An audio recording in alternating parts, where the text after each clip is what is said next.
Hello, everyone. This is going to be episode one of the Zoo. Basically, my intentions for these kind of shows would be to discuss topics that are current in the Great Debate community. The link to the Great Debate community is in the description if you guys want to take a look. Also, I would like these series to be more informative so everybody can kind of have discussions with a solid grounding of what is actually being discussed. So I thought today's topic would be something quite introductory or that has some, not necessarily controversy, but a good debate that'll go back and forth. So it's what is evidence and can there be evidence for the supernatural? So for those of you who don't know, I'm going to let Rational Theist Matt state what he believes. I know he's had this discussion recently, right, on G+, right? Yeah, I put out a poll on the Great Debate community, and then I responded to that poll to show that 68% of the people in the Great Debate community were wrong. What was You that? answered the poll. What was the poll? What did it ask? Yeah, is there a known natural way to provide support for the supernatural, with the word support being equivalent to the word evidence? Mm-hmm. And so can there be a known way to support from nature only, from natural premises, and get to a supernatural conclusion? And 68% of the people who answered said no. And then I demonstrated how you could do that, and I posted that argument in the side chat in here. Okay, do you want me to read it out? Yeah, go for it. You've got a sweeter voice. Ah, fantastic. So Rational Theist Matt says, a known way to provide natural support for the supernatural. Take a natural object, apply the best reasoning to that object as to the origin or best explanation, and validly, conclude something supernatural, right? Yes. So can you give us an example, like just, off the cuff? Yeah, everything that begins to exist is a cause of its coming into existence. Natural premise, the universe began to exist. Natural premise, therefore the universe had a cause of its existence, and that cause must have these properties, and those properties get you to a supernatural being, an immaterial, spaceless, timeless, very powerful personal agent who created the universe. Is that the cosmological argument? Right. Okay. So in that argument, I know people like to say, well, you'd have to provide evidence of, I believe, premise one, which is, no thing can simply will itself into being. Something must have, nothing can come from nothing. You have to provide evidence for all the premises. Right. But that's the kind of format of every deductive argument that exists for the existence of God. Mm-hmm. So we all have natural premises, premises derived purely from nature, that are natural, that are observables, empirical observance, and then they conclude with something supernatural. That's the way those arguments work, and that it can be done. Like, I'm not saying the Callum is successful in getting to its conclusion, but that's not what you're trying to say. You're saying there's a way you can get from the natural to the supernatural. There is a way. Not that you've got there, but here's a way you could do that. Well, I'm going to try to play a little bit of devil's advocate. There's an idea going around in the GDC that if there's no materialistic evidence for a particular supernatural claim, right, then how is it possible for one to have evidence in the first place of a supernatural claim? By definition, you can't prove or you can't demonstrate that claim to be reasonable, right? Of course you can. Everything. Here's another example. If the universe began to exist, then the universe had a transcendent cause or a supernatural cause for its coming into existence. That's a natural premise. It's not saying the supernatural exists. It's saying if the universe had a beginning, then it had a supernatural cause. The universe began to exist. Therefore, the universe had a supernatural cause. That's two natural premises with a supernatural conclusion, a conclusion to the existence of the supernatural. No philosopher would ever dispute that you could get to the supernatural using either deductive, inductive, or abductive reasoning. It's just silly to state that you can't get there with natural. In fact, it'd be stupid if you're trying to prove the supernatural. You could not have a supernatural premise in your argument. That would be begging the question. Your conclusion would be contained in your premises. So you're trying to demonstrate something supernatural exists, and you're using premises to get there. They cannot be supernatural. That's what you're trying to demonstrate. So just to be clear, so in the very fact that you're using your premises, you're trying to establish naturalistically through a normative means that there is a supernatural to get to conclusively, right? Yes, it's deism. Deism is the right. belief that God exists, and the way we can know that God exists is through applying our reasoning to things that are natural. Mm-hmm. Well, I guess it would be, you know, in someone's conclusion, let's say they had natural premises, right? How would you then, just on its own, let's say there is no supernatural necessarily, like a definition for it right now, unless is there a definition of supernatural you'd like to provide? Yeah, natural would be of space-time reality, and supernatural would be not of space-time reality. Right. So basically something that's like atemporal or not quite within. It's not of the physical. It's not of space-time reality. It's something that transcends that. Right. So for someone to use natural premises to get to a supernatural premise, the one based off of the definition that you're using, would it be a difficult thing to say, well, why wouldn't you simply conclude whatever natural cause for that thing, like Kalam, right? Why can't we simply say, well, the universe is eternal, or the universe simply always was? It doesn't have to go into the realm of something that we can't necessarily understand, or that we don't have available knowledge of because of its status of being supernatural.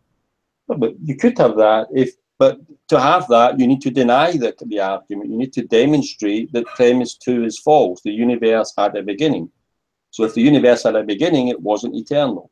So if the argument can establish premise 2 using lines of evidence, and that's using that word evidence again, then premise 2 is established. Anyone accepting that evidence has to accept the premise is true. If you accept the premise is true, you can't be talking about eternal universe. Pew, go ahead. Yeah, I have just a question for you, Matt, about how you're using the word universe. In the second premise of the basic formulation of the Kalam, it's that it talks about a universe being eternal. Are you using universe in the more general colloquial sense to mean just all that is real and exists, or are you specifically speaking to the, local universe, the picture of the universe that science gives us? No, you're using one of two definitions for universe. You could actually use one of three: all of physical material reality, and all of contiguous physical reality that's currently studied by modern cosmology and currently takes the form of space-time and its contents. Or you can use Alexander Vilenkin's definition of universe, and you can have it as all of the connected space-time region. So either one of those can be used in the column, but it's not referring to our local, in inverted commas, universe. So it's broad enough to encompass multiverses, for example, because if those multiverses are material or they are part of connected physical contiguous definition of premise 2. Well, the reason I ask that is because I think it's known that at least in a temporal sense, the local universe did in fact begin to exist. So if you're using... You haven't provided evidence for the existence of a local universe, so I don't know why you're using that phrase. Well, I mean, when I'm talking about local universe, I'm talking about maybe I should just say observable universe. That might be a better way of saying it. Well, yeah, but that's not how the column's using the word universe. No, but that's what I'm saying is the Kalam. Am I pronouncing that correctly? I hear you saying Kalam. Well, you can pronounce it whatever way you want. It doesn't matter to the substance of the Right. The one. I say I read kalam. this. It's so long as we know what you're talking about, it's fine. Gotcha. So the issue that I'm taking is if we're using the term universe in the broader sense for the way you're applying the kalam, the bigger reality or all of the multiverse sense, or as I think it was Dillahunty who just generalized it to cosmos. Like if you're going to use that definition, we don't in fact know that began to exist. Well, according to whom? According to your assertion? So you assert we don't know that and everyone's to accept it? Where's your evidence we don't know that? Give me the evidence for that assertion, please. Wait, before we dive too much in, I think that maybe we should take a few steps back, because I think that we haven't sufficiently defined what we mean by evidence. Reasons to believe a proposition to be true or false. Right. So would for something, oh, hold on. Hello, Ozzy. Just give you 1 second. There you go. You see, I pray to God the thunderstorm stops, he can come into the hangout. You see how it works, this prayer thing? Well, thank you, Matt. I appreciate he didn't come in. What is this? Prayer is amazing. Prayer works wonders. Oh, someone let G-Man know answered prayer argument finally comes through. No, it's got to be my prayers, not G-Man. But yes, so the way that we can use one definition of evidence is a reason to believe, right? Another one some people use interchangeably is justification for a belief, right? So Ozzy, you can correct me on that if I'm wrong. I mean, those are equivocal. Those are equivocal statements. Right. But some people are being a little bit nitpicky with whether it's justified or reasonable, and I think they're interchangeable as well. But unless I can be corrected, I'm of the same opinion. What's the equivocation about? Reasonable to believe Definition and of evidence. So I've defined. Sorry, I didn't hear it. There were two people talking there. I've defined evidence as reasons to believe in the truth or falsity of a proposition. Yeah, that's sort of akin to what I think. I think that evidence is anything. It can be anything of the following sort. It can be an experience, an observation, an argument, or anything that constitutes a reason for thinking that a proposition is true or false. Yeah. And I mean, that needs to be unpacked a bit. But so what that means is there can be different kinds of evidence for different kinds of claims, for instance. So for instance, if I want to say that there's evidence that this is a human hand, well, the kind of claim dictates what will constitute the evidence. So when I say that this is a human hand, I'm saying that there's this object in space, this object to be met with in space. So presumably it's going to be visible to me, but it would also be visible to other people who have certain kinds of cognitive capacities. And you could touch it, you could see it, you could interact with it, make sounds from it, this sort of thing. But then think about evidence for different kinds of claims. Think about the claim that I'm in pain, that I have a toothache, for instance, right? I have reasons for thinking that I'm in pain, and it's a little bit hazy whether or not I have evidence that I'm in pain when my tooth is hurting me. But you can definitely have evidence that I'm in pain. That is, you can clearly infer from things that I say and how I behave that I'm in pain, for instance, right? But the way that I come to conclude that I'm in pain is not at all the way that you would come to conclude that I'm in pain. So evidence can be accessible to any competent observer when we're talking about what are called objective facts, states of affairs in the world that are equally accessible to any competent observer. But then there are states of affairs, like your thoughts, your memories, and so forth, that are not accessible to everybody. They're accessible only to the subject. And so there can be, for instance, subjective states of affairs that are not accessible to everybody.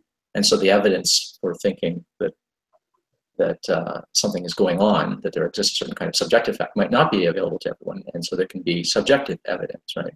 Which gives rise to the problem of, well, I had a religious experience, and then who are you to gainsay that I didn't actually have such an experience, and so forth. And I think there are ways around those kinds of things. But the point is that the kind of claim that you're making is going to dictate the kind of what's going to constitute evidence.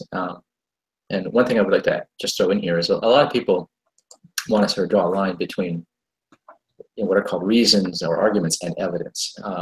Because very often in common parlance, when we're speaking of evidence, we're talking about specifically observation statements that we can make that are equally accessible to any competent observer, and they so immediately and directly imply the truth of something. We say that's evidence. Whereas when you have to take an observation statement and couch it in an argument, then people think that somehow that's more tenuous. But strictly speaking, any observation that we think counts as evidence for or against any particular claim has to be couched as part of an argument, right? If I say, well, here's a human hand, and you say, Ozzy, well, why do you believe there's a human hand here? Well, I can see it, and I can hear it, and I can touch it, so can you. We can corroborate that.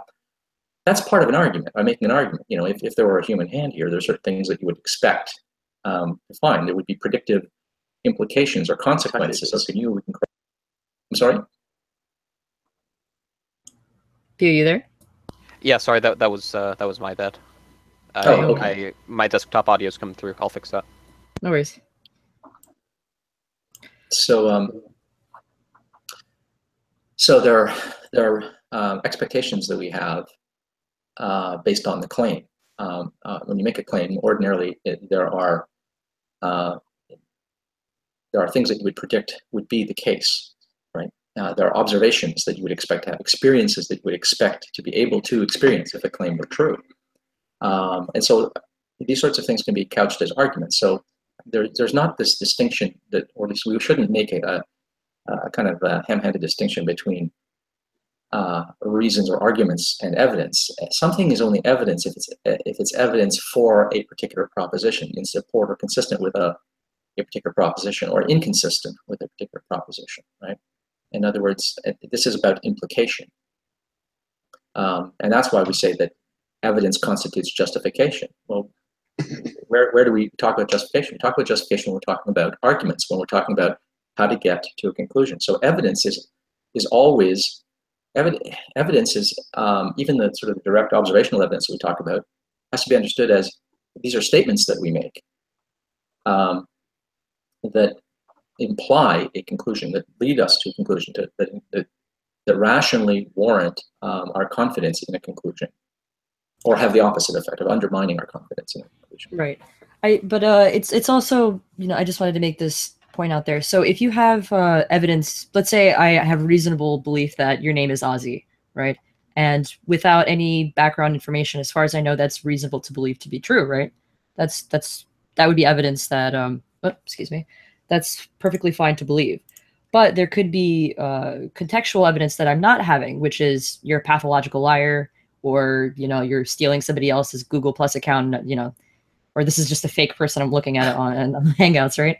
So right. There could be evidence out there that is superseding the evidence that you're aware of. Ones that make it more justified belief. Yeah, but that doesn't negate the fact that as you speak with the knowledge you have evidence that his name is Ozzy, that there could be a counter evidence out there that you're not aware of. Doesn't negate the fact that you've got evidence. Right. You present that, and then if someone comes along and says, well, no, actually, here's stronger counter evidence to what you believe is evidence, and he's a pathological liar and his name is Matt, then you say, okay, so I thought I had evidence for that proposition being true. I've now got evidence that proposition is false. You've still got evidence, reasons to believe a proposition is true or false. Right, but all I'm saying is basically it doesn't necessarily negate the initial belief of me believing that his name is Ozzy, right? Because all the information I had at the point made it reasonable to believe that was the case, right? I didn't have any reason to believe he was a liar.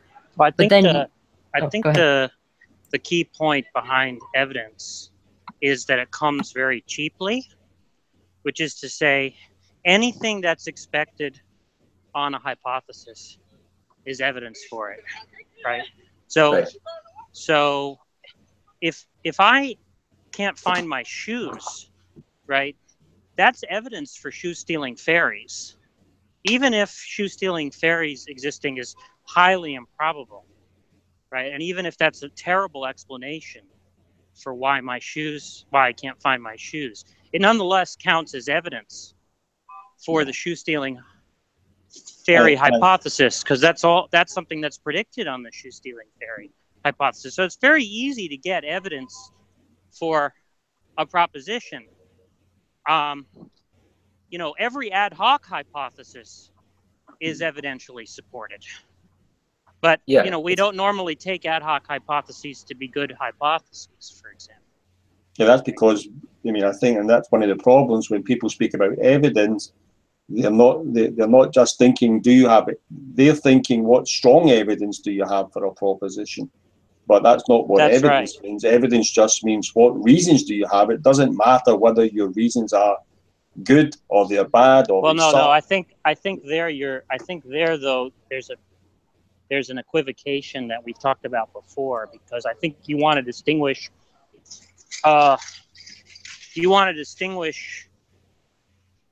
something that you see. You could say that an invalid argument is a reason to believe X, right? But that's only a reason in the psychological sense. Explains why I believe X is because I took this argument to be a good argument, even though it's formally invalid, right?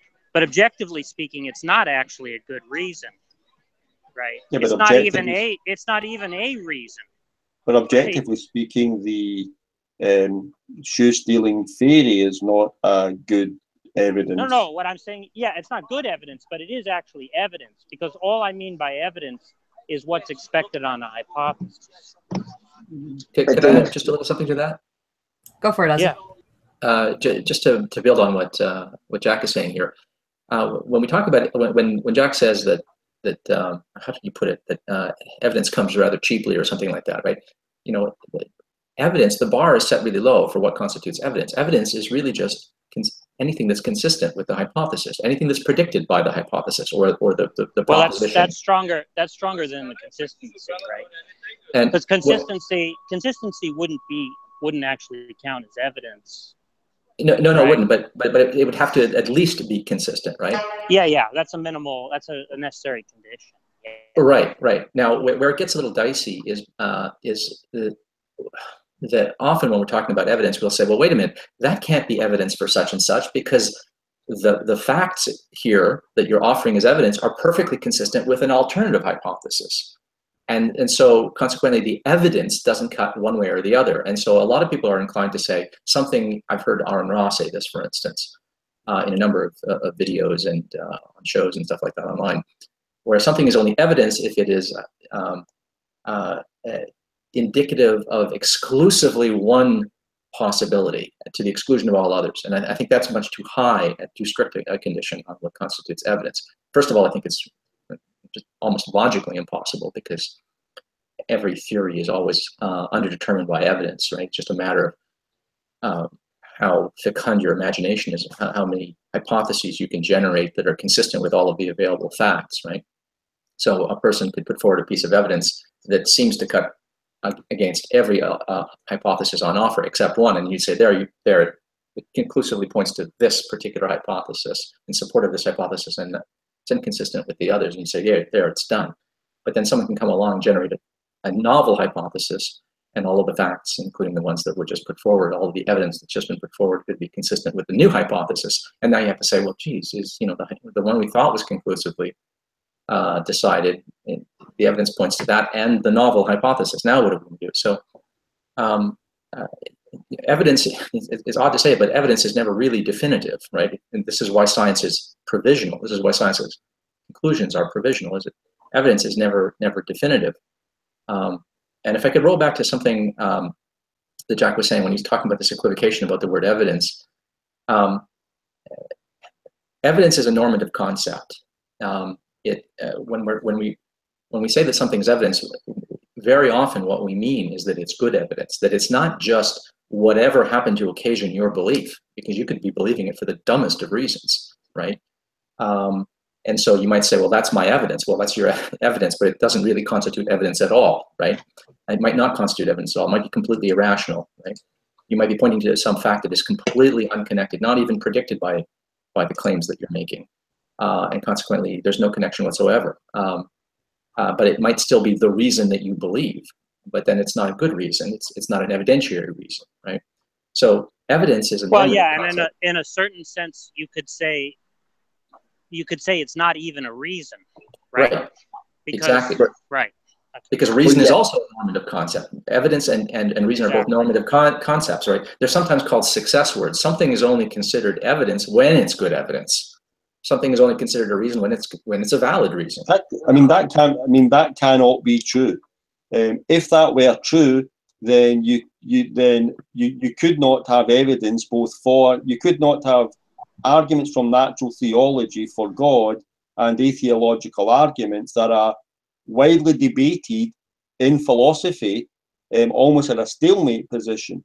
Because if it were true what you were saying, then the evidence put forward by one side or other is not actually evidence.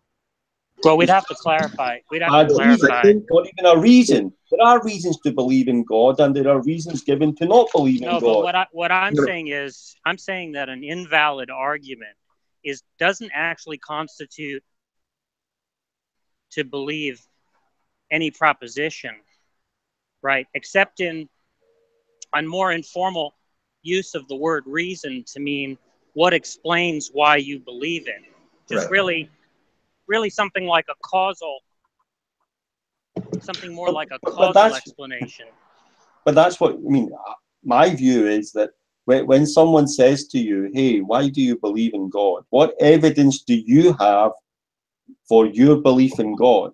When I give my answer, I'm telling them what is it that I think makes it reasonable to believe in God. Now, I could have the worst reasons ever. I could turn around and say Pascal's wager.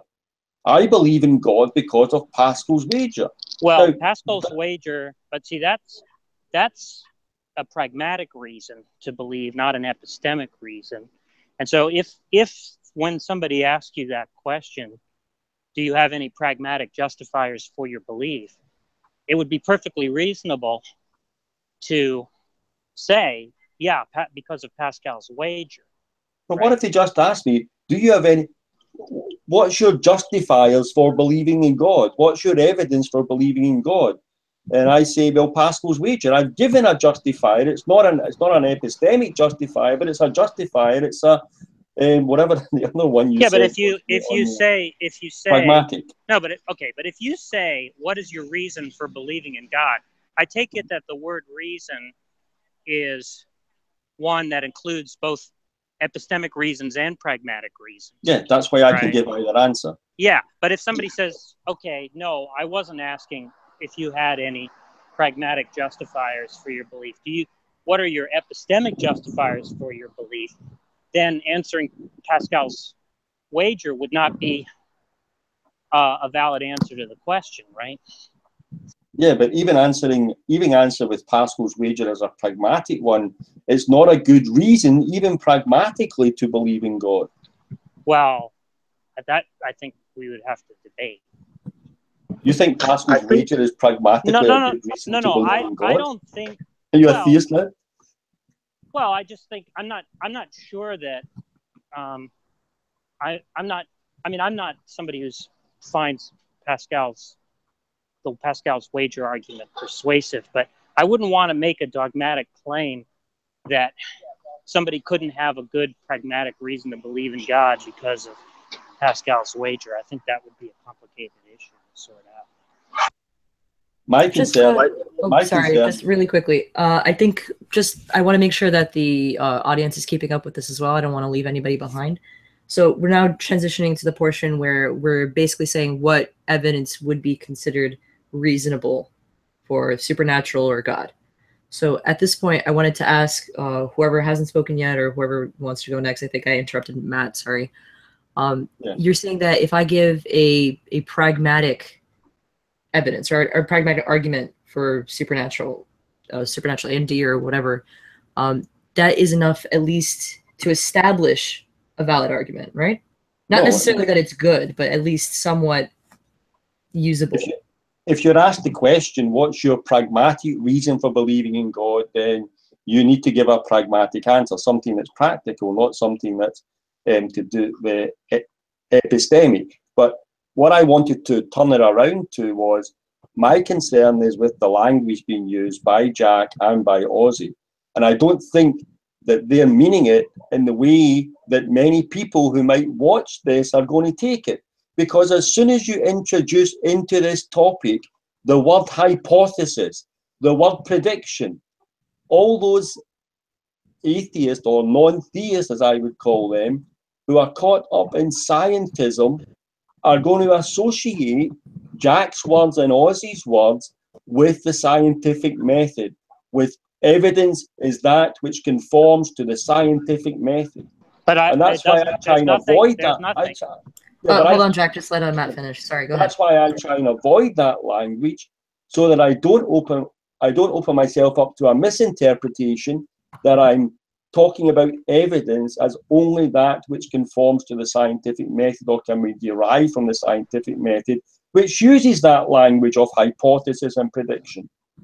Yeah, but when I say evidence is expected on a hypothesis, I don't mean that it has to be within the canons of the sciences.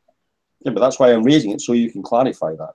Yeah. No, I mean that in the broadest possible way. If there's anything that is expected on a hypothesis that is observed, then that counts as evidence for the hypothesis. But that doesn't have to meet scientific standards. There's no requirement there that scientific standards are the standard by which all evidence should be evaluated. It was obvious at first when it was actually said by Jack, because I would highly doubt that, shoe stealing pixies or whatever he said was ever brought up in any scientific paper. Yeah. Right, that's a good example.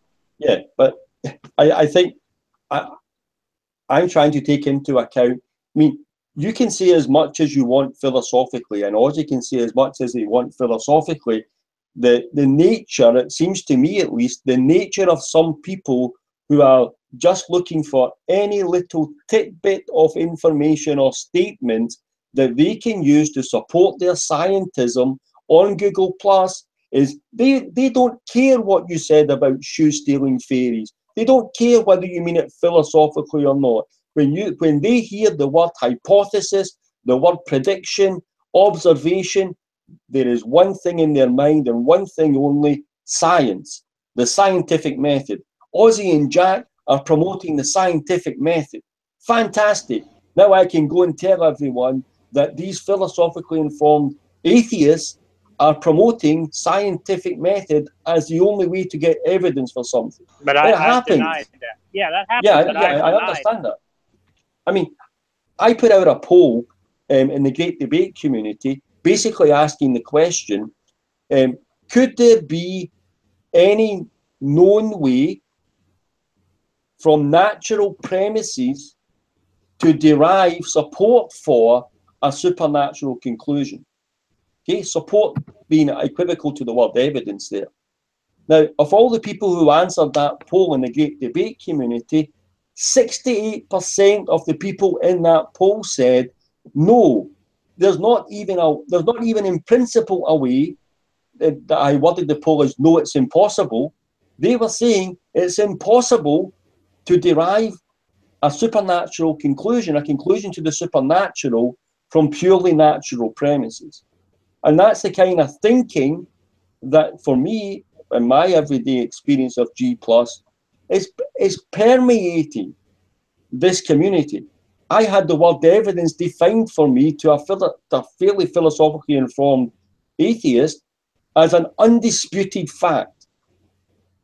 That's the kind of high bar that some people are setting for the word evidence, and why I'm glad to hear Jack and Ozzy basically saying, evidence doesn't need to be anything like that. It can be much lower, and it can be cheap, things like that. And that, if nothing else comes from this hangout, it's getting on record people who are respected in the Great Debate community by atheists and non-theists, making it quite clear that they don't hold evidence to be only that which can be predicted or demonstrated by the scientific method, that Ozzy's already said that arguments can be evidence. The amount of times that people deny that to me.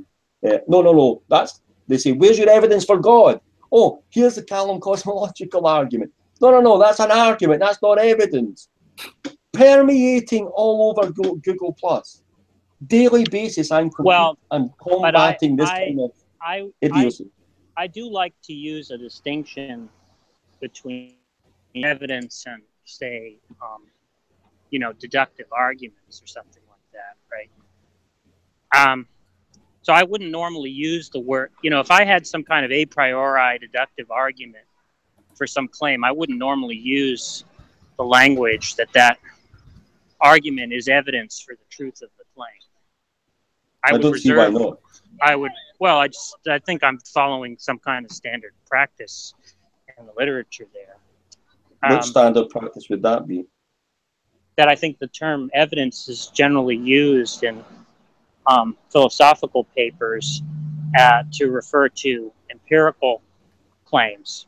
That's blatantly false. I mean, if you look at the philosophical papers talking about the Callum cosmological argument, both for and against the Callum cosmological argument, they refer to the Callum cosmological argument as evidence for the existence of God, not as an argument for the existence of God. Specifically, Graham Opie is one I can name.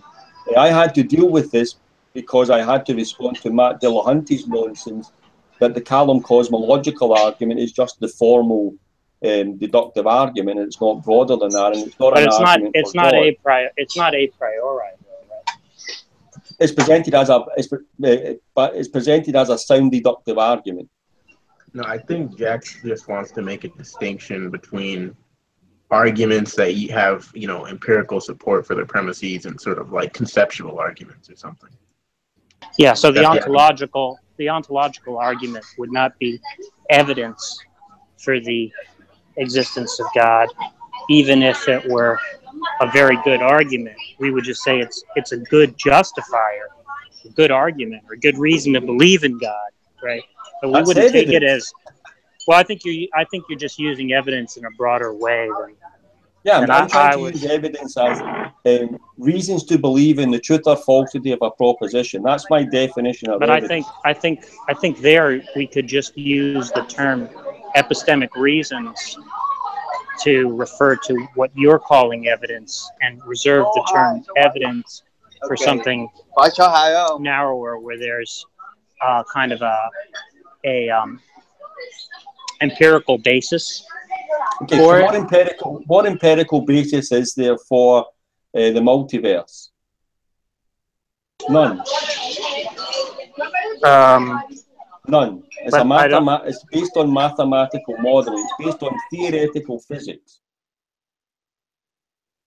It's a purely theoretical mathematical model, and yet it's put forward as evidence for, not an argument. They don't say, hey, this is an argument. Science has got this argument for a multiverse.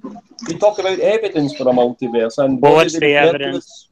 Wait, hold on 1 second. Hold on, sorry to interrupt. I just actually find that interesting. So even though we said it was just simply a reason to believe X. No, I say that. True. Yeah. Right. Well, we were agreeing earlier in the Hangout, which is why, I thought that this would be, you don't have to believe, you don't have to say that the Kalam is fact, 100% solid evidence for God, but it's evidence nonetheless by that definition that we gave earlier, would it not? So I wanted to see what objection was Jack necessarily raising, because there was a lot of background noise. I didn't quite hear it. So Jack, I'm not too sure Jack accepts my definition, or Ozzy accepts my definition of evidence as reasons to believe in the truth or falsity of a proposition. They seem to be expanding upon that, and like I say, then I'm trying to caution is using words like hypothesis, and I think that's, although they have clarified that, or at least Jack's clarified that's not what he means. I know that Ozzy doesn't mean just something limited to within the scientific realm. Right, it's broader than that. But that's something I think is dangerous. Yeah, earlier when I was saying we've got to make sure that we don't cleave too sharply between reasons and evidence, is because we have to understand that evidence is only evidence in an argument.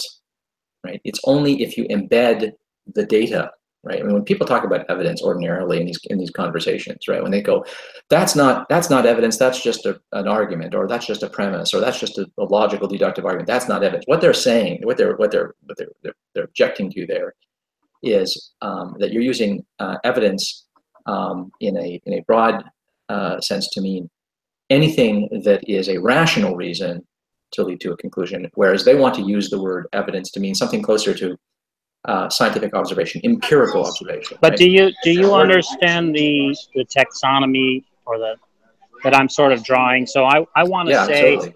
I want to say that the broadest category is reasons, right? And that's going to include at least two types of things: epistemic and pragmatic reasons. And then epistemic justifiers are going to be divided into evidential arguments and non-evidential ones. So you can just use evidence broadly to mean something that would be an evidential argument. It's something that's expected on a hypothesis. And then you can talk about other types of epistemic reasons as basically being a priori deductive arguments. Right, and I agree with that taxonomy. In fact, and I sort of see that everywhere. But what I'm cautioning against is people who think that there's these two separate worlds and that somehow and I want to stress functions outside of argument. And what I'm suggesting is that evidence doesn't function outside of an argument. I agree with that. But I also want to stress that nothing in that taxonomy requires that what I'm calling evidence, which is basically something that's expected on a hypothesis, is limited to that which is in the domain of the sciences. You could have that. You could make the claim that there could be evidence that's not captured by the scientific method. Right. I mean, I think it's prejudicial, actually, though, to see. Here's the worry. The worry is that you're gonna broaden the conception of evidence so broadly that it includes everything, including every kind of deductive argument. And ordinarily, or very often, we don't use the word evidence so broadly. We mean it in a more restrictive sense. Right. And I think there's a good principled reason for restricting the usage of evidence, tightening it up a little bit so that it doesn't include every. That's why I think, right, reasons or epistemic reasons are better words to use for that broader category. Or justifiers, Ozzy, this would also branch off into bad arguments. Like we were restricted to exclude that from the definition of evidence, correct? Yeah. I mean, it's something that, if I say, here's the proposition I'm putting forward, right, and here's a human hand, and then I hold up my microphone and say this is evidence, that this is a human hand. You go, well, wait a minute, it's not a predicted expectation of the proposition that this is a human hand, that you should be experiencing a microphone when I wave it around, right? Somehow there's no connection between these two things, right? The existence of this microphone in front of me does not imply, is not even consistent with in any relevant sense that this is a human hand. Is it fair? Is it fair to say that? In other words, that would be such a bad reason. That piece of data that this is a microphone is such a bad reason as part of an argument that it doesn't constitute evidence, right? Something only constitutes evidence to the extent that it's at least consistent and somehow consistent with the hypothesis or the proposition in question. So we can the veracity of it.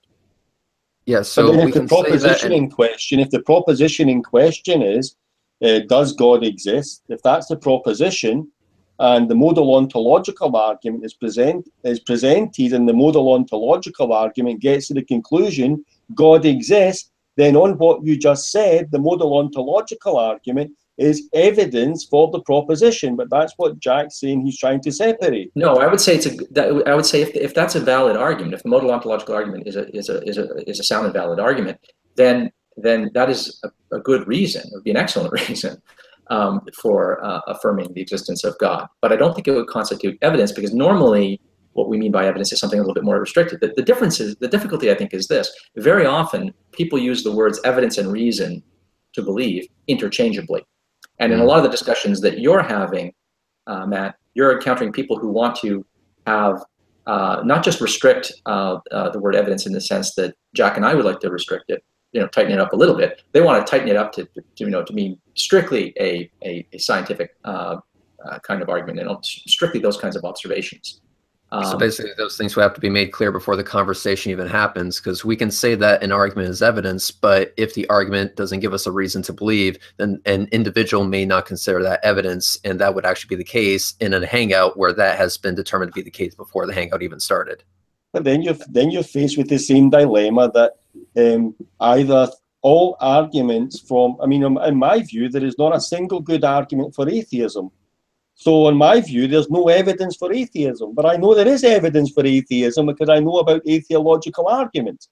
So as soon as you try and separate evidence and you try to move from evidence and make that to good evidence, then you open up a whole new can of worms. What I'm trying to attempt to is get a working definition of evidence that the theist and the atheist who come together, they can both say, hey, listen, we're both operating on the same key term on evidence. And I think the broadest definition is what captures that. As soon as you try and limit that and restrict that, and you start talking, I still don't like this talk about hypotheses, and it's too scientific. I'm not sure if that kind of language is in the philosophical literature.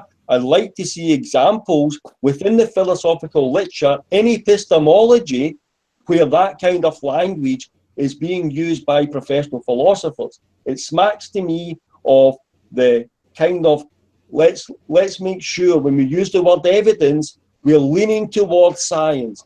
We're leaning towards the empirical. We're trying to divorce anything that's not that kind of way. And that's an error. That would be a basic, I'm not saying that's happening. I'm just saying I'm very cautious that that doesn't happen.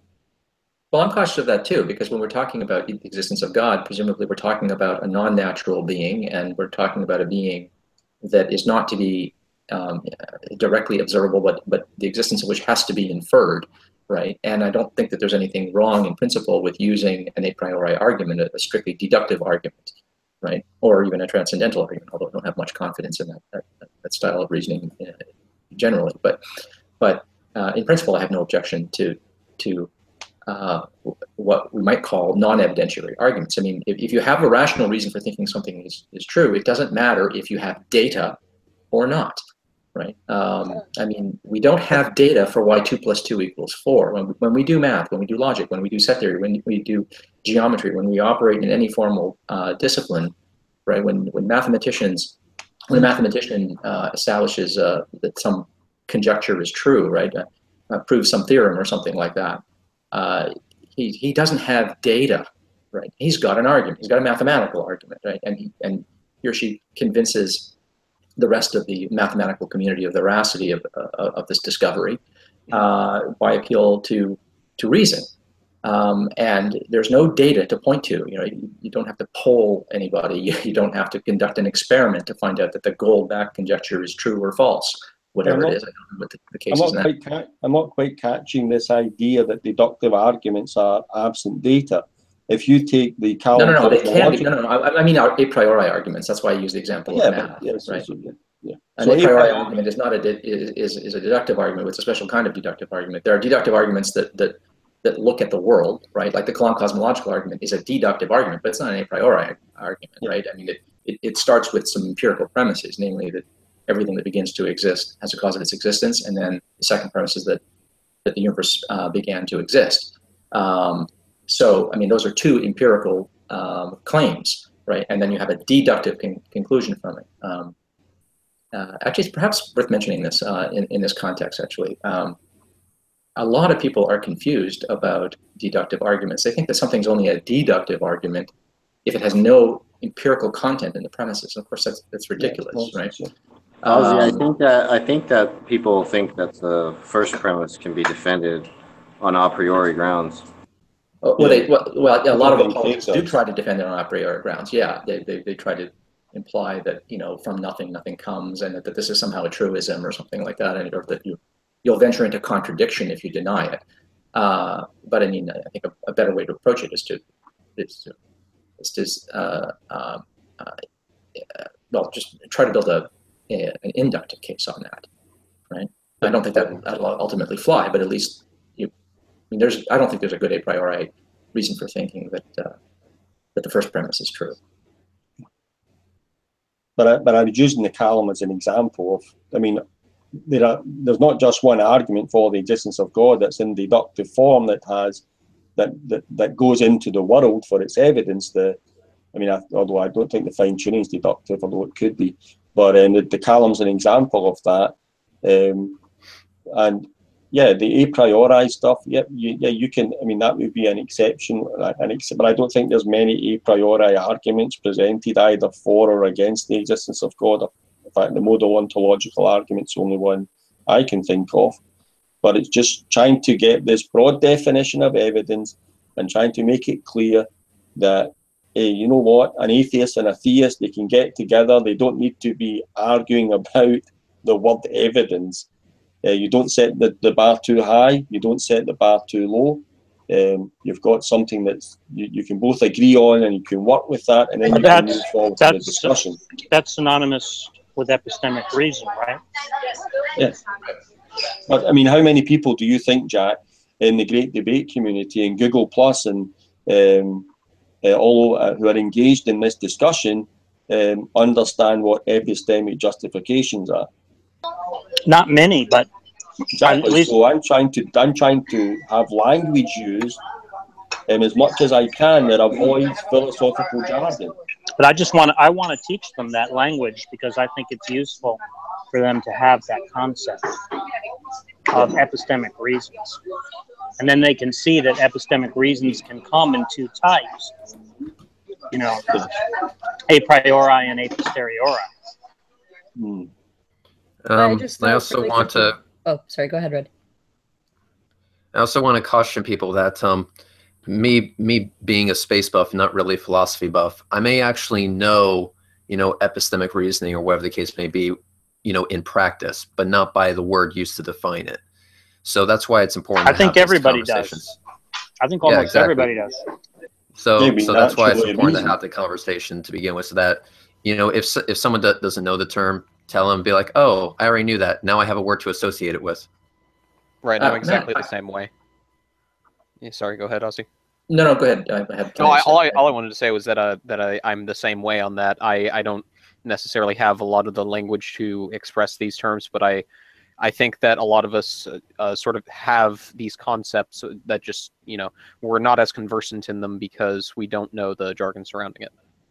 But this is a case here where I think Matt is right about something, and you don't necessarily have to get into too much jargon. You can just get a person to either agree or disagree with the following. Look, can there be reasons that have nothing to do with evidence, data, as the person might be insisting upon, for thinking that something like a God exists? Right? Could there be reasons, right?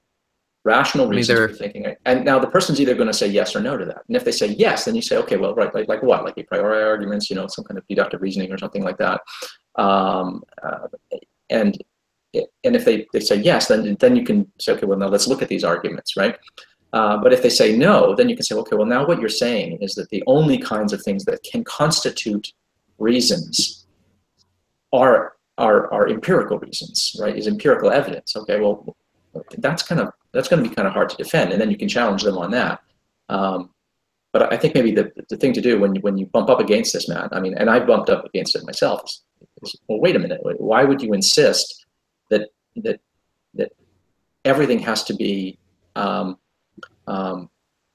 before the bar of science? I mean, we're not talking about an empirical entity. We're not talking about an entity that exists within the empire of the senses. And if the person wants to say, I'm only going to accept, something that falls within, something that's an object to be met with in space and experienced by my senses, well, then you are prejudging the question here by insisting that there can exist nothing outside of that. Right? Well, who's the dog exist here, right? You need an argument for that, right? But that is scientism. What's your evidence for the a priori, Ozzy? And well, I have to go with intuition on that. I don't have evidence, but that's my point. There isn't, right? Like there isn't going to be evidence for the a priori, right? So, Jack, do you want to unpack that a little bit, because people are not going to get the joke there. Well, he was just saying that if the people are insisting that the only things that count as justifiers are empirical evidence, then you couldn't even really argue with them, because if you wanted to argue that there are other kinds of justifiers, you couldn't do that by showing that there's evidence for there being other kinds of justifiers, because there's no hypothesis that generates that predictive expectation. You'd have to argue for it on conceptual, which is to say a priori grounds, which they're precluding from the outset. So I was just sort of joking that you couldn't even really have that argument. If somebody just said, I only accept empirical evidence as a justifier, you wouldn't even be able to argue that there's another kind of justifier. Well, you'd have to appeal to their appreciation for mathematics and mathematical truths, for instance, right? Because they would then you'd be showing that they weren't actually. They didn't actually, they weren't consistent. Right. Exactly. Which is itself. Deductive arguments don't work. That's right. What do you do with someone who says that deductive arguments don't work? Yeah. Oh, jeez. But before. But that's a common. That's happening. That is happening daily. If you look through. I've taken to be posting quite a lot in recent days in the great debate community, because that seems to have attracted the most kind of non-theist and some well-informed atheists. And I've started various threads on that. And every time I start a thread, every time I put out a post, this is what I am encountering from your side. These are atheists. These are guys who are on your side of the fence. They're not on my side of the fence. Now, the guys on my side of the fence are even thicker than the guys on your side of the fence. We got G-Man, we got Ronnie, we got true empiricism, we got arcane logos, we got flat earthism. But what I do is I go after those guys. And I keep going after those guys. And I keep saying, you're fucking dumb. Okay? The earth is not flat. Stop putting that forward.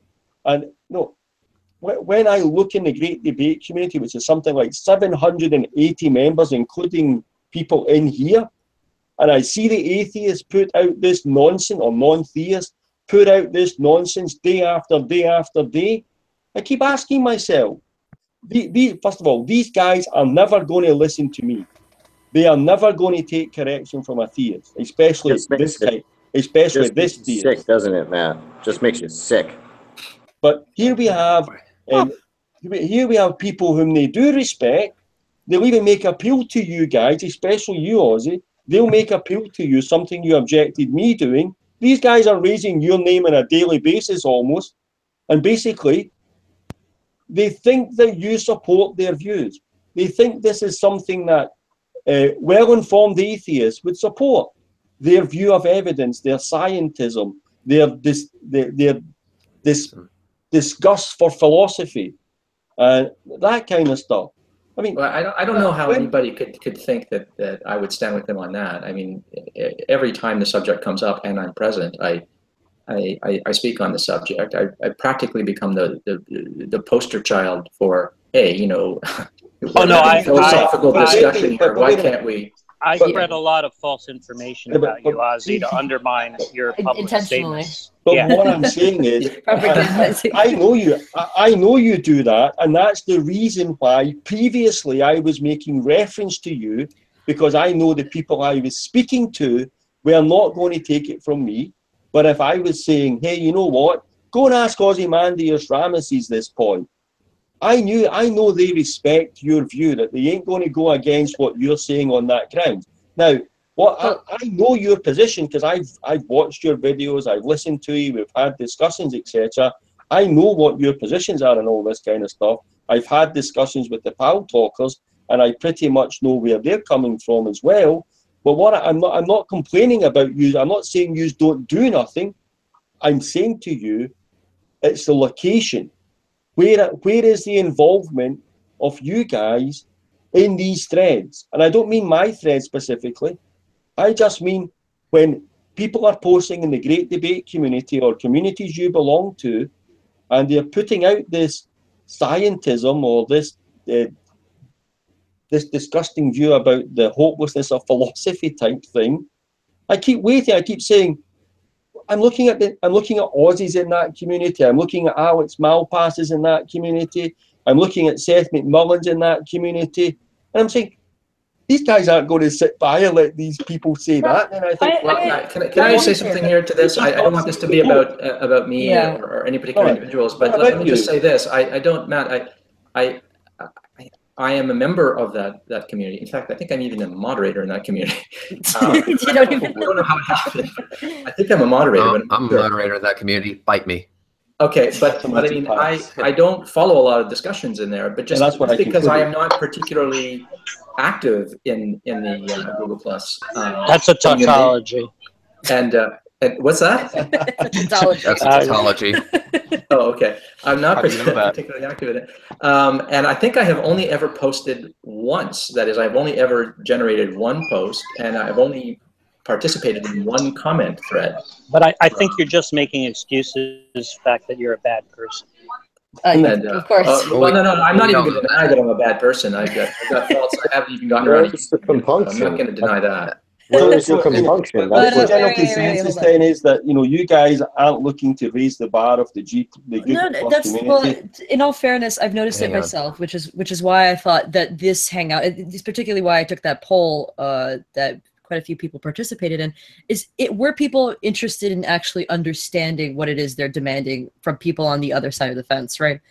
So I know that maybe on Threads and on G+, when everybody has all the time in the world to type on a mobile or on a computer, I'm hoping that this starts a trend where if someone presents to you, something ridiculous as far as like you have to follow the scientific scientific method in order to have valid evidence, that you would be able to refer back to a hangout like this, where we're clearly stating, listen, let's be a little bit more generous. Let's actually talk about what it is to have evidence. Let me also point out something here. The thing is that when you look at the Great Debate community, each of us have certain interests. Like, I'm interested in taking the demonstrably false ramblings of flat earthers and ramming it up their backside. All right, that's my thing. That's what I would be willing to make a hangout on. Steve is just going to make a hangout on anything because that's just what Steve does. There really isn't anyone, except for Hannah as of late, who wanted to make a hangout strictly about philosophy, because most people simply don't care enough about the topic to make a dedicated hangout to begin with. However, if someone were to take the initiative and make a dedicated hangout, you'll see that not only would people actually participate in the hangout, but people would actually watch the hangout. It's just that someone had to, say, hey, I'm going to do this. You guys are doing your own thing, but I'm going to do this since this is a niche that I can actually slide into. But I think even in those hangouts, Ozzy will be spreading a lot of misinformation. But I mean, those hangouts do happen. We know this. I mean, just to be fair to the people who have participated in those hangouts, there have been hangouts that have been on philosophical subjects. That's true. That's true. And in fact, those have been going on in Google Plus. I know that there's been a recent movement to Discord, but that seems to be falling apart at the seams, and Hangout seems to be coming back. All I'm kind of suggesting is that I'm trying to have as intellectual a discussion as it's possible for me to have on the Great Debate. I want to know the reasons, the evidence why people believe that God doesn't exist, and I want to share with people the reasons I believe that God does exist and the evidence I think exists for that. And yet I'm finding myself almost on a daily basis having to combat, people defining evidence as undisputed facts. If something's not an undisputed fact, it's not evidence. I understand it could be quite frustrating, and I've read when I've had time, I've read some of those posts and seen the responses, and it is tough to deal with. But before we go too far, I just wanted to bring it back a little bit, because I've noticed now in the live chat, now that I'm scrolling back, that people are confused in regards to whether or not Kalam is actually considered evidence for at least deism, right? It doesn't necessarily have to go to theism at all, but it doesn't. But just for a God in general. So, it can be evidence for God because it's not an a priori argument. So Ozzy and Jack seem to be excluding a priori deductive arguments, but not a posteriori deductive arguments. And the Callum would be could be presented in the former way. In fact, it does, because it makes appeal to things in the world, like the premise 2, the universe had a beginning. So I don't think they would exclude the possibility that the column is used as evidence for the existence of God. I would argue it's a reason put forth in support of God's existence, but I don't think that constitutes evidence, unless you are using the word evidence to simply mean what Jack called an epistemic reason, right? So in other words, if you construe evidence broadly, then yes, the Kalam cosmological argument, or Aquinas' 5 ways, or whatever, would all constitute evidence. They are all reasons to believe, or at least putatively, they are rational reasons to believe. Okay, but construed a little bit more narrowly, which is my preferred choice. No, it wouldn't be evidence, but it would still be an epistemic reason to believe. It's an argument, yeah. Yeah, it's an argument, and it's a rational argument, whether or not it's ultimately. Wait a minute. Earlier, your position was every time you point to evidence, you're making an argument. No. What I said was something is only evidence if it's embedded in an argument, right? Right. A description of a state of affairs by itself is never evidence, because something is only evidence for or against some proposition. Right. So does the column use data from the world in premise 1 and premise 2? Yeah, I think that the premises, the first and second premises, can be offered as evidence for that argument, but I don't think that argument by itself constitutes evidence, but it is a reason, right? But the thing is this: it's not like evidence is some better, juicier, sexier way of getting at the truth. I mean, look at math. There's no evidence there at all, right? And yet there's nothing more secure than our mathematics. Right, math is pretty simple. So are you suggesting then that philosophers are misusing the term evidence when they publish papers against the Kalam cosmological argument, and they talk about the Kalam being evidence for the existence of God? Are they misusing the word evidence there? Yeah, I think it is. I have to say, I'm not accustomed to, I won't say never, because maybe I have and I just don't recall, but I mean, I'm accustomed to seeing the word evidence in philosophical circles being used a little bit tighter than to mean any rational reason to affirm the truth or falsity of a proposition. I don't think that in philosophical circles the word evidence is used that broadly. But in ordinary parlance, sometimes it is, and I don't have a problem with that. So is the problem of evil then, is that evidence that God doesn't exist? There's both an evidential and a priori version of the argument. The Kalam is an evidential argument, right? Well, but no, there's strictly deductive. It's strictly deductive. Whereas as opposed to the problem of evil, as Jack said, there's an evidential one, and then a logical, yeah. Yeah. So the evidential one is evidential, and the logical one is not. Yes, and this is what I was referring to earlier, because science operates on the inductive method, right? It doesn't operate on deduction. That's why it can never get you to certainty. It's an empirical inductive method, and this is what my concern is. That now what we seem to be saying is that something can only be evidence if it's inductive. If it's deductive, well, abductive arguments are evidential. So let's just think about that for a second. None of those two arguments, an abductive or an inductive argument, can get you to anything but either this is probably true or this is the best explanation for this fact in the world. Neither of them get beyond that.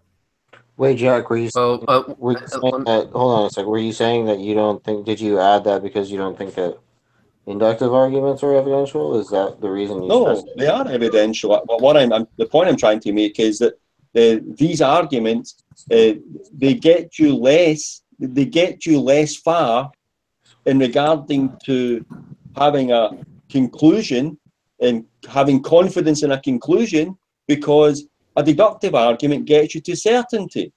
If you have a deductive argument, if the premises are true and it's in valid logical form, that conclusion cannot be wrong. It's certainly true. Much stronger than inductive or abductive arguments. So what we're saying here is inductive and abductive arguments even though they can only get into what's probably true or the best explanation for something, can be evidence, but deductive arguments that can get you to certainty are not evidence. Jack, to me, that's ridiculous. Jack, did you hear that? Just to really quickly go back to the question that was asked by someone in the live chat. Basically what they were asking, if the Kalam was both valid and sound to logically show a creator is required to have created universes, is that called evidence or not? Well, first of all, there's a redundancy there. You don't talk about if an argument's valid and sound. To be sound, a sound argument includes validity. A sound argument is in valid logical form with all true premises. If you have any argument either for or against the existence of God, if you had a deductive argument that God does not exist, then God certainly does not exist. He cannot exist. He does not exist with certainty. That's strong. That's the strongest evidence you could ever have that God does not exist. If you gave me, let's say you gave me the evidential problem of evil, and that got to the conclusion, the God of Christianity probably does not exist. I've got wiggle room there. I can say, well, probably, well, there's still room for, I got a little bit of room there. You give me a deductive argument that God does not exist, I have no room for maneuver. If I accept that argument, my position is God does not, factually, does not exist with 100% certainty. I'm no longer a theist. And people in here are arguing that that's not evidence that God doesn't exist. For me, that's a nonsensical position. And it's not represented in the philosophical literature, in my reading of it. When people like Graham Olpey and such like refer to the Kalam as an argument or evidence presented for the existence of God.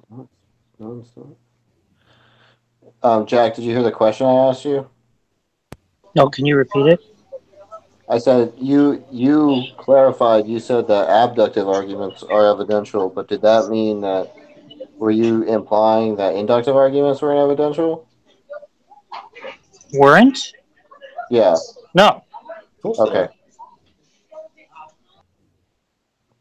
Well, that was quick.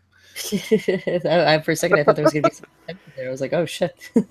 Yeah. I think we would have to look at the argument for what it is in order to find out if a certain individual sees it as evidence or not. I think that's where the actual meat of the conversation is actually going to be held. Because I also would like to know the definition of scientism with you, but that's a discussion for a different time because we're discussing evidence, not scientism. So I'll shut up. No, scientism is the belief that the only road to reliable knowledge is through the scientific method. Yeah, and people in the live chat were saying that that wasn't like a thing that people believed. Yeah. Well, they need to go and look at, in philosophy, they can look at logical positivism, which is just a philosophical term for what's now called scientism. And people are going to say that because most of Google Plus are the most people who are participating on Google Plus from the non-theist side are idiots. Okay, they don't understand logic, they don't understand science, and they don't understand philosophy. In fact, they deride the latter and they deride the former. The only thing that they put forward as something of value is science, and that's because they think that science can deliver something that it can't deliver, and that's the only reliable route to knowledge. You ask them what else can do that, they're stuck for an answer. I think that's more the stringent atheists, the ones that are basically asking the equivalent of, can you put God in my hand? No, then how can, it doesn't exist positively, right? Yeah, so the vast majority of people who are participating in G+ from the non-theist side. I have to say that, when it comes to science and stuff like that, I think we may be comparing apples to oranges, because I think it's this. When you look at philosophy, of the assertions that philosophers make, that's a whole different can of worms than the assertions that science makes. And when science makes an assertion, it does everything it can to back that up, which is the reason why we're discussing it on the internet, brought to you by science. Now, that's not the case. In fact, that's demonstrably false. Every Love to hear how. Every scientific hypothesis is a counterexample to what you just claim. It's a hypothesis. It's a best guess based on available information. It's something proposed. Multiverses, backward causation, quantum loop theory, string theory, abiogenesis, acausal universes. These are all things that are put forward in the scientific community as possibilities. They haven't been confirmed. They haven't been supported with evidence. And until they do so, they're just faith beliefs. They're just things that scientists believe could be the case, maybe based on some mathematics here and there, consistent mathematics, but they are nowhere. If they were confirmed, if they were supported with evidence, they wouldn't be hypotheses. They would be theories, which is a well-confirmed hypothesis. Which is why I said at the very beginning they do their best. I didn't say that they actually hit the mark on the bullseye, because even science will agree with me that says that is pretty much impossible to hit the bullseye. But that greatest weakness of science is also one of its greatest strengths. It can adapt to new information and adjust itself to better conform to reality. Well, first of all, you shouldn't use the word reality, because you can't tell us how you've got reliable access to reality. Science doesn't necessarily even deal with reality, and many scientists like Stephen Hawking are anti-realists. They don't hold that in order for a scientific theory to be successful, it has to comport with reality. It just has to be consistent within itself. So reality doesn't come into scientists don't talk about reality. Scientific theories don't talk about reality, and neither do scientific hypotheses. That's good for Stephen Hawking, but I'm my own person. I would just say that. I don't get the reference there. Are you a scientist? No, I'm not a scientist, There but you go. I think So you're a lay person. I think everyone here knew what I meant when I said reality, and that's reality? And that's one of the reasons why. No, we're not going into that. Well, why? I mean, we're talking about evidence. He hasn't got any evidence that he's using a word there. He's talking about something, and he's talking about as if he can provide evidence for that. He can't. Well, I think this is more of a discussion for the philosophy of science than actually evidentialism, because I think that there's a little bit of confusion what's going on. Mm-hmm. And reality, which is, I'm defining it as like the realm in which we exist. The realm in which we exist. That's correct. Reality. But I reject your definition of reality. That's fine. You have every right to. If there's, let's say there's multiverses, they're not part of the reality in which we live if they're disconnected from this universe. So you've just excluded disconnected universes from reality. Well, I think we're slightly moving away from where I wanted to go, but it's actually about time. I was planning to end the hangout.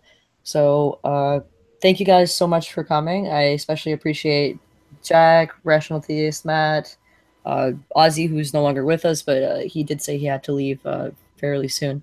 So he's still alive, isn't he? Oh, well, of course. Oh my God! How do you know that? I can't say by him in person. It hurts my feelings. My heart fluttered there that Ozzy had went into demise.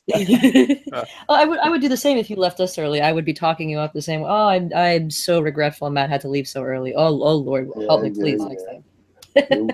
His mysterious disappearance was very unfortunate. Yeah. Just I think maybe I kicked him. You never know. But thank you guys so much. I plan on making this a weekly show for Monday evenings. The time will vary between 5 and 8, which is when I'm usually free. I would prefer to have same people that we have today and new guests as panelists leave and join. So Matt and everyone else is again welcome to join us for next week. And I'll post the next week's topic on G+, and you guys can keep an eye out for that. So thank you so much for watching, and don't forget to subscribe, okay? Bye-bye.